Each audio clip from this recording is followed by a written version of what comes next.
तर सध्या आपण पाहतोय राज ठाकरेंची उदय सामंतांनी भेट घेतलेली आहे आणि आता ते माध्यमांशी संवाद साधतायत.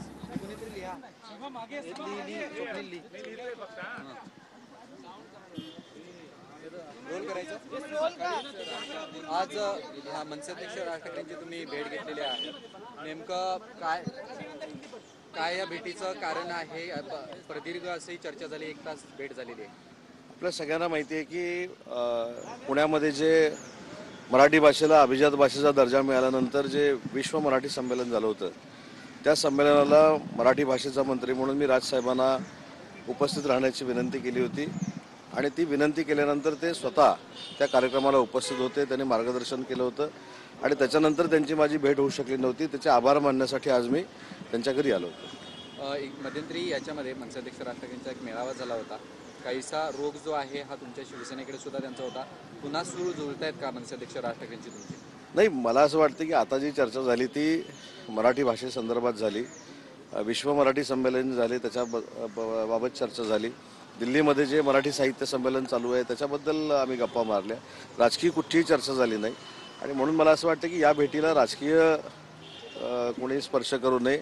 ही अतिशय साधी आणि सिंपल भेट होती. राजसाहेबांच्या समवेत चर्चा केल्यानंतर, गप्पा मारल्यानंतर अजून काही गोष्टी कळतात आणि म्हणून मगाशी जसं म्हटलं की तुम्ही अशा पेहरावामध्ये आलो, अशी काही राजकीय भेट नव्हती. भेट घेतली होती, त्यानंतर तुम्ही भेट घेताय म्हणून राजकीय काही चर्चा झाली का? कारण दोन राजकीय नेते भेटल्यानंतर राजकीय चर्चा होणार नाही. राज ठाकरेंची भेट घेत असताना आता शिवसेनेचे नेते सुद्धा राज ठाकरेंची भेट घेत आहेत. नाही, राजसाहेब हे असं एक व्यक्तिमत्व आहे की राजकारणाच्या पलीकडे जाऊन जरी त्यांच्यावर गप्पा मारल्या तरी आपल्या ज्ञानामध्ये भर पडते आणि म्हणून या भेटीकडे कुठेही राजकीय दृष्टिकोनातून आपण बघू नये.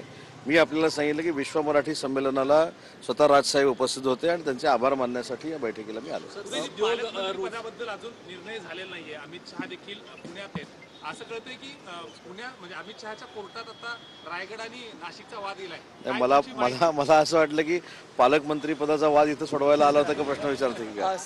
मला असं वाटतं की अमित शहा साहेबांबरोबर जी काही शिंदे साहेबांची बैठक आहे ते प्रशासकीय बाबींबरोबर आहे. महाराष्ट्रामध्ये जी काही विकासाची कामं चालू आहेत त्याचं प्रेझेंटेशन अमित शहा साहेबांच्या समोर आहे.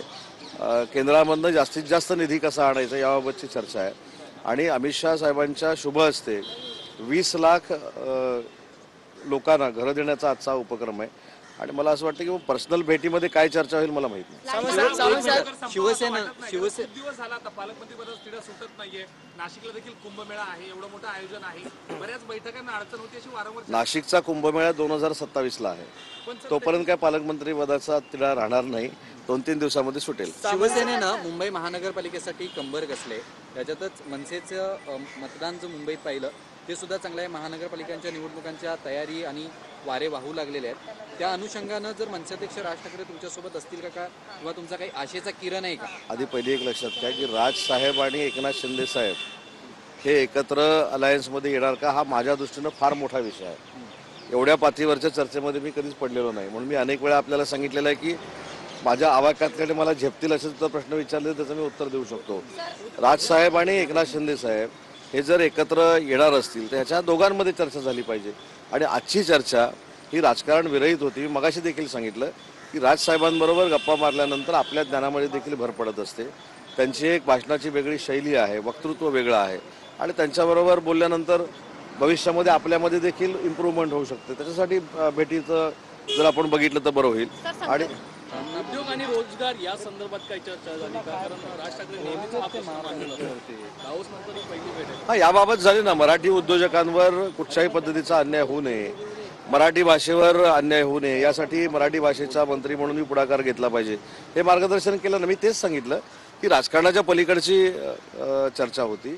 मराठी भाषेच्या संदर्भामध्ये काय केलं पाहिजे, साहित्यिकांच्या बाबतीमध्ये काय केलं पाहिजे, कलाकारांच्या बाबतीमध्ये काय केलं पाहिजे, ही मला असं वाटतं की विधायक गोष्टीवर चर्चा झाली आणि ती गप्पांरूपी होती. असं काय त्याच्यामध्ये राजकीय काहीच नव्हतं. गणेशोत्सवाचा निर्णय बंदी घातलेली आहे, पीओपीवरती बंदी घातली, त्याच्यामुळे मूर्तिकारांमध्ये नाराजी आहे.